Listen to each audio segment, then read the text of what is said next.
Hey, everybody, welcome back to a series that I started and then stopped and now have started again. And I decided to make my guest today the premiere as we get ready to go mic to mic. And this edition is presented by SeatGeek. Use the code Snowman for 20 bucks off of your first purchase. That's only through the power of SeatGeek, where fans can fan. My guest today to kick off this series is someone who has become very dear to me. I found his show while on a break at work, actually, and I loved it. I love it, and I listen to this day.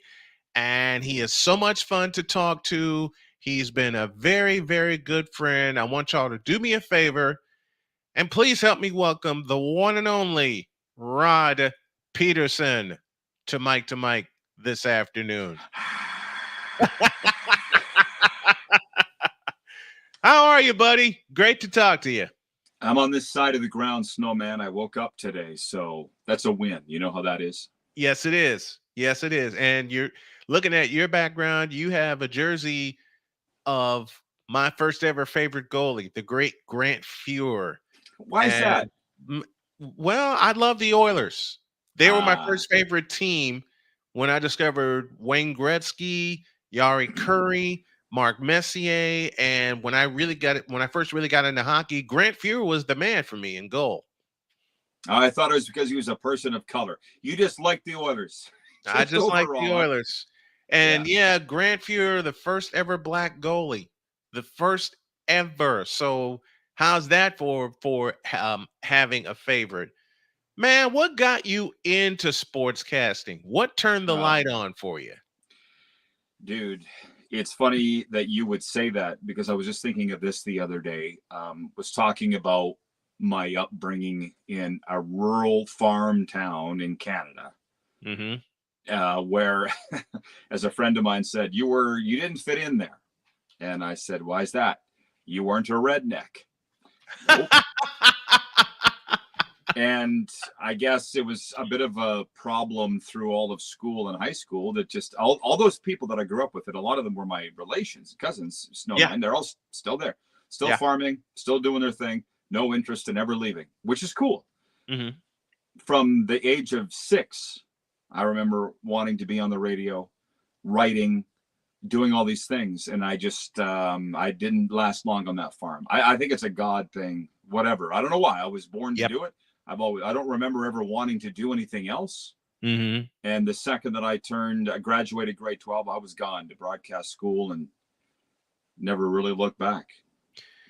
Who was your first voice that really gave you the bug and saying, you know what? I can do this sportscasting thing. I can also be a play-by-play announcer. I can be a sports talk host. Who were the first set of voices you listened to that gave you the bug that said, I can do this?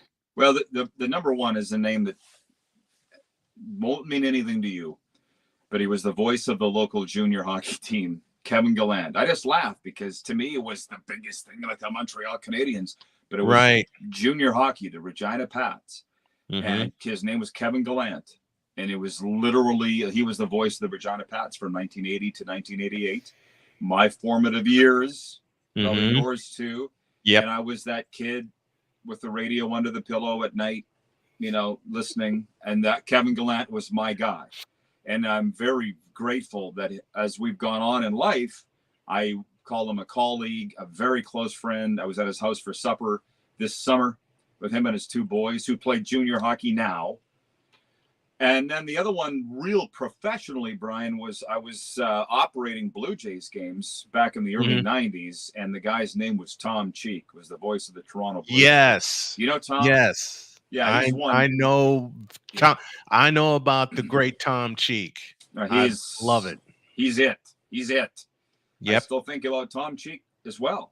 There's a guy that with all the players with their numbers retired at Rogers Center, he has his name retired with all the number of games that he called on the placard hanging from the roof at Rogers Center. So I was sitting in this little radio station in Weyburn, Saskatchewan, Canada, firing commercials, listening to Tom Cheek and just hearing him what we all love about baseball on the radio, weave the story. He had the voice. He just did it the way it was supposed to be done. Yep. And to be honest, it's never going to be done that way ever again, because for a variety of reasons, the broadcast networks and the stations just don't see the interest of having the broadcaster be part of the team, at least from what I've seen, and have those relationships with the players and the coaches. And I don't see it anymore. So Tom Keefe and Kevin Gallant are the guys for me.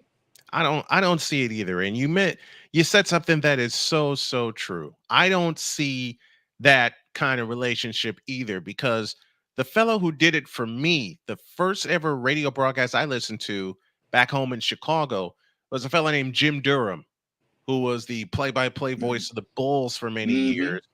And then that was 85 when I first heard his voice. The next year he teamed up with Johnny Kerr, and they were the announce team. They were the announce team for me. You know, I love listening. Don't get me wrong. I heard the great Vince Scully, Jack Buck, Dick Stockton, Brent Musburger. Love all those guys. But if anybody gave me the bug, it was Jim Durham. And I loved listening to Jim Durham. And like you, I was the same way. I'm the guy that, especially when the Bulls would make a West Coast road trip to Portland and Seattle and Los Angeles, and I would have the headphones under the bed listening to Jim Durham call those games when I'm supposed to be asleep. Yeah. Well, what's interesting too, it's I'm going through a real change in my life, which is a good one, and that is just being grateful for things that I never was my whole life until now. But when I was a kid, Brian, and I would listen to these Regina Pats hockey games from the Portland Glass Palace, which, by the way, was the same arena that the Bulls would play the Portland Trailblazers back in the 90s. Same arena, right? So, so you know the place. It's vaunted. It's awesome. But I became the voice of the Regina Pats on September 5th, 1995. As I sit here today, that means a lot to me, because to me, they were the Montreal Canadiens. They were the Chicago Blackhawks. And to go to those arenas and see them and to be calling games there, it's what I say to people all the time. If you have the chance to live your dream, pursue it, go do it. Because if it's as simple as walking into the arena because you heard about it on the radio or you watched it on TV, or get to actually work there or play there, do it, because it's better even than you imagined. Man, is it ever. And we share that, the year of our starts, we share that in common, because I too got started December 7th, 1995 at Chicago State University. They were playing Northern Illinois, and this was purely off of an idea, you know, because my friend Kevin checked out a camera. He was going to film some footage, and I asked Kevin, can you attach a microphone to that camera? And he says, yeah, what do you have in mind?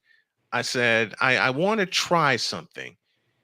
Lo and behold, got the camera. I went and made a quick change, put a shirt and tie on. And that was my first game, December 7th, 1995. 29 years I've been at this, with different schools, with different universities, but celebrating my 29th year. And like you, I am so grateful for that first start and for not giving up on this. You were one of the ones that told me when I was going through a lot 3 years ago, never to give up. And you also told me, I'll see you behind the mic soon. And to say I appreciate you for that and for those encouragements would be a horrible understatement, my friend. Well, I don't even remember saying it. I just remember I would have felt it. I wasn't just putting it on, right? I knew that it was just another challenge for you that you would be able to overcome. And you know, I should back up, because I think you and I are the same age, but I started in the business in 1988 in high school. Right. It wasn't until 95 that I got, for me, that dream job of being the voice of the Regina Pats. And I know that you and I have done these interviews before. We've had these talks. For all these kids, I see it all the time. I'm sure you do too on social media. I just got hired as the social media intern for the blah, blah, blah, blah, blah. And it's a lifelong dream to live in sports. I'm like, you're 19, which is cool. Yep. But it's like, you better love doing this. Yes. Yes. You have to. You absolutely have to love doing this. You have to have the passion for doing this. You have to have the nerve as well as the knowledge to do this. Because if you think of any other reason to get into this business and it doesn't pan out for you, you're not only going to hate yourself, you're going to hate sports. You're going to hate some of the people you worked with, and all they did was just give you a chance because they believed in you. And folks like you and I that have done this for a long time, as you said, Rod, not afraid to pursue your dream. You cannot, just can't be afraid to pursue your dream at all. Well, and the other thing is, I see a lot of people now that are our age that are still doing the same thing.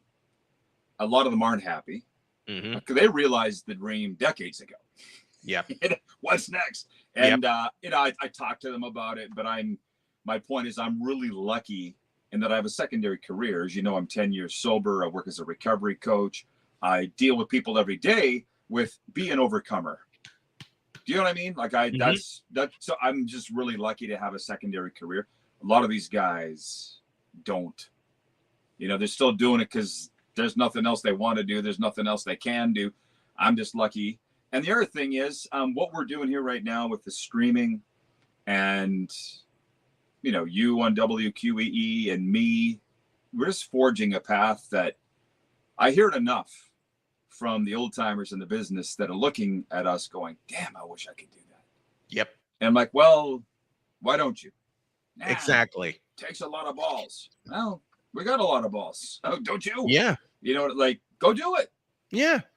I took a chance at a school that did not have any broadcasters for Chicago State since 87. I took a tremendous chance. And people said to me during that first year, what if it doesn't work? Then we try again. Oh, yeah. Then we figure something out. Then we do something that'll make them pay attention because we're bringing them something they haven't had for, at the time, 8 years. So you figure things out. You find a way. Yeah. I think it's hilarious, actually. I hate people like that. The people that ask those questions. Yep. When I was in the process of moving to the States, it's not smooth. It's not easy to do. Right. You know, I'm not sure if you know anything about that, but it just between immigration and paperwork and days in Canada versus America, we took our show to a casino in Calgary. And it blew everybody's minds because they were like, nobody's done a show in a casino. What are you doing and why? They didn't need to know the real reason. I'm like, I got nowhere else to go. So I'm going to do it from this casino. It's a built-in studio. It's awesome. And we're running through, if any of your viewers know Calgary, we're running through Calgary Flames greats. We're running through Calgary Stampeders greats. It's a great sports town. We're running through the pro basketball guys. We're running through the Olympics people. Boom, boom, boom, boom, boom. And this jackwagon, just a naysayer, one of those guys. Oh, boy. He's actually a hockey referee who I never really liked. He's probably watching it right now. I don't care. He's like, what are you going to do when you run out of gas? And I said, I'll run them through again. How about you just worry about you and I'll worry about me? Exactly. You know what I mean? But it's like, leave that up to me. What the heck? So but guys like that do fuel me. Guys like that fuel me too, because there were a couple of those jackwads that come after me, you know, and sometimes it's on a daily basis, especially after I got done beating cancer. And I still have my GoFundMe for my stadium tour? Yeah, I just added another purpose to it, to speak to people, to go out and visit and know people and share the message of triumph. So that's one of the biggest things that I added to my purpose for doing the stadium tour.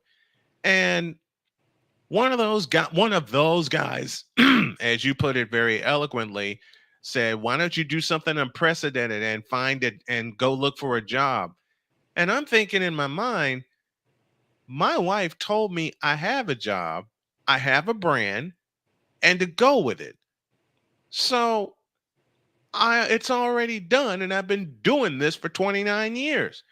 But a lot of people do not figure me a 29-year veteran because I'm not attached to a radio station. I'm not attached to a television station.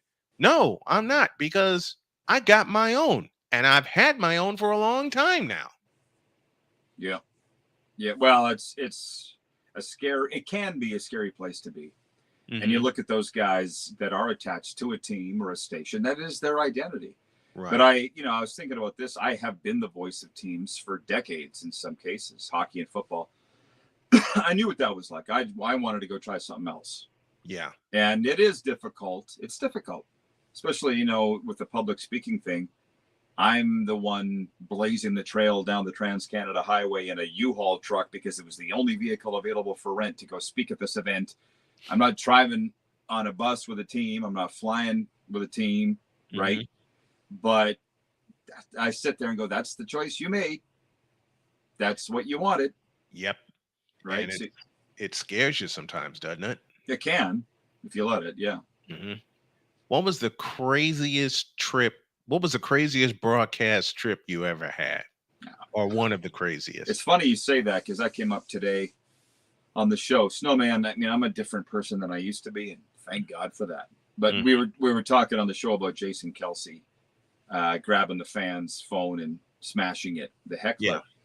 And I said he was out of line. And I'm like, I don't like saying that. I would like to back him, but you can't do that. You can't engage with the hecklers. You can't engage with the haters.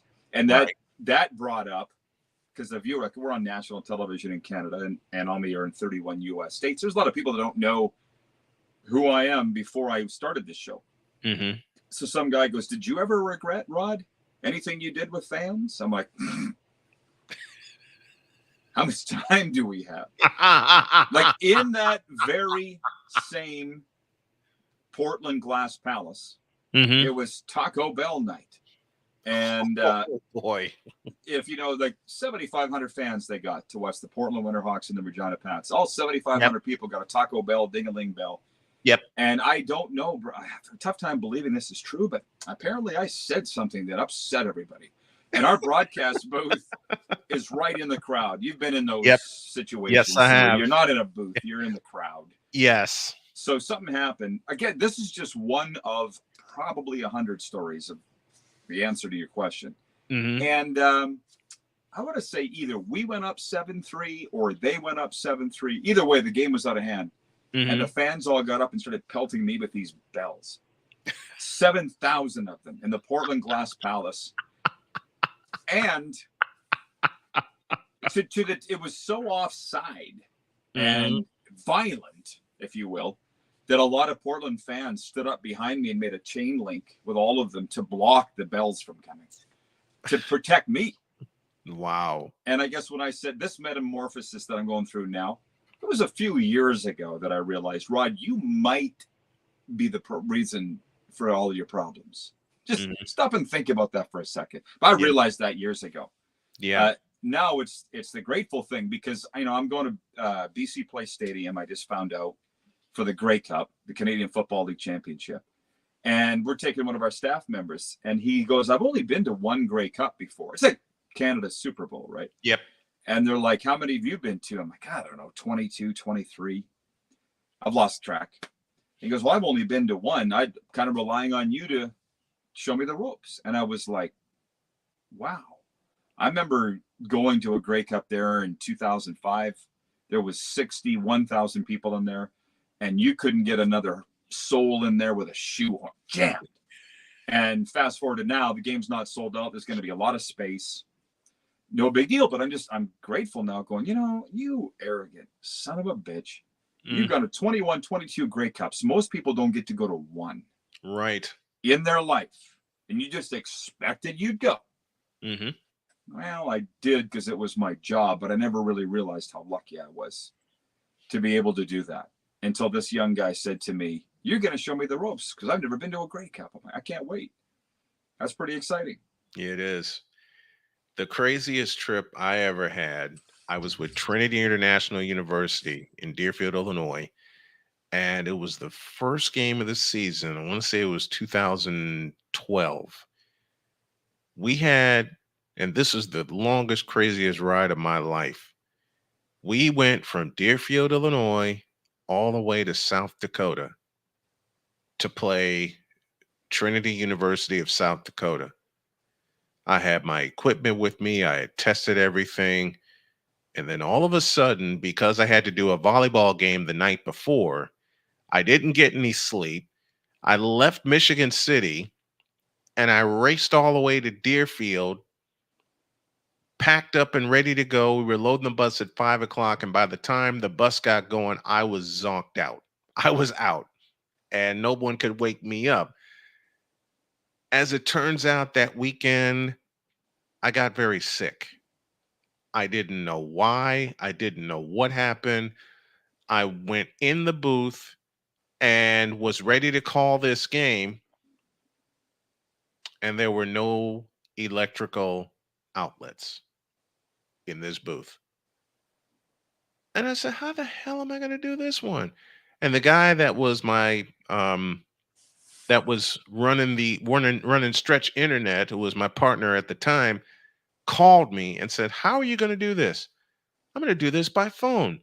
So I took my headphones, I put the phone right here, I put the headphones over my head. I did the call and we went home. And I said, if I ever make a trip like that again, please stop me. Yeah. Well, you see, we've all, I think, I assume you're like me, have had the dreams of you get to the arena or stadium, they show you the booth and you can't see the field of play. Right. Or you're late getting into the booth, you missed the start of the game. I just had that dream last night. And I was like, literally, why are these things all coming up? And I think it's because, for whatever reason, all these things in my life are coming up to flush them out, and there's something new coming. You know, I don't know. It's all coming up here recently, but I had a junior football game in Canada that we showed up and the phone line was cut. And I think it was the home team cut it because that's how big the rivalry was. And I said to the president of our team, he was with me, I said, "Well, I guess we get to watch a football game here. I don't have to work it." And he's like, no. We need to find a way to get this. But we never did get it on the air because the buggers had cut the broadcast line. Oh, wow. That's the way it goes in Canada sometimes. But anyways, oh, man, I've had police escorts into arenas, out of arenas, all because of my own actions. Yeah. Yeah. I didn't know any better, I guess, buddy. Understood. I didn't know any better either when I got started, because by 99, I was getting a whole bunch of talking tos, it seemed like, after every game. And it took me about a year and a half to realize I'm representing a university. I have an act to clean up here. So by 2001, I said, I'm going completely old school with it. I'm coming in a shirt and tie. I'm going to be ready. I'm going to be prepared to deliver the broadcast. And since then, that's how I've rolled. And like you said, when stuff happens lately, it's kind of a reminder of the mistakes you made before and vow never to make again. And Lord knows I've had a few of those. I had a few of those incidents come up because I was here in studio doing a college football game, and just when it was building toward a crescendo, the power went dead. So I'm running around the house. My wife is going, "What is wrong?" I said, "The power went out." Well, bless her calm heart, she calmed me down. She showed me where the switch was to get the power back on. Power's back on. I fire back up, finished the game, got to see the exciting parts of it. And I think the thing for me, the one lesson I know I can take, and this is where we'll end this, the one lesson I can take from the years that I've been through, or to actually two. First of all, your mindset is what you make it. Either you can do it or you can't, or you can do it or you won't. And we've all had our days. Lord knows I've had mine. And the other thing is, I get a reminder every day to just stay calm because things are going to come up and you're going to have to deal with them. Because being out of the booth as I've been for 3 years, having to do all my stuff virtually, things have really come up. So I've really had to learn to exercise my patience, especially lately. Mm-hmm. I got nothing to say to that. I get it. That's our dear friend and my dear friend, Rod Pedersen, the man in charge of the Rod Pedersen Show, joining us on this edition of Mike to Mike. Rod, I love you, buddy. Thank you so much for stopping by. I truly appreciate it. Love you too, pal. What's this Snowman Dr. K50 on the bottom That's of the my screen? Cash App tag for people that want to donate to it. The Okay. dollar tag you need is $ Tall Man Dr. K 50. Tall Man is Jody's nickname to me, and Dr. K is my nickname to her. So I turn it into my Cash App tag. It's what I've been using the last 3 years to help my family stay afloat with everything that's going on. So I keep it at the bottom of the screen. And if anybody feels the need or has it in their heart to donate to the Snow Strong cause, I appreciate it. That's why I keep it there. Again, Good. Rod, thank you so much, man. I appreciate you. I appreciate you coming by. Many, many more years of success to you, my friend. Same to you, Snowman. Thank you. Good chatting with you. Talk to you Friday. Talk to you Friday.